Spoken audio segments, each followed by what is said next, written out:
Ganyan din, no? Dapat meron talaga tayo yung mga ganyan na pagpapaalala. Pati yung prohibited items, you make it as a standard sa lahat ng ano natin. Yes, sir. Sa lahat ng terminal. Lahat ng terminal. Ito, bago pa gulong nito. Kumpara dun.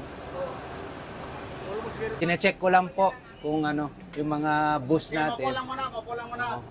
Pasensya na po hindi naman kami mag-aabala ng ano. Papunta kayong Davao? Hindi.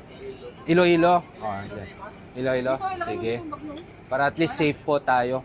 Kasi usually kapag sasakay kayo ng bus, yun nga, tignan nyo kapag may fire extinguisher, ganun po, kailangan po yun. At saka yung pambasag ng ano, para sa kaligtasan din po ninyo. Dalawa. At ayaw po namin mag-abala kapag undas na mismo, kaya tine-check na namin ngayon. Ha? So ingat po kayo. Okay po yung bus nyo ngayon.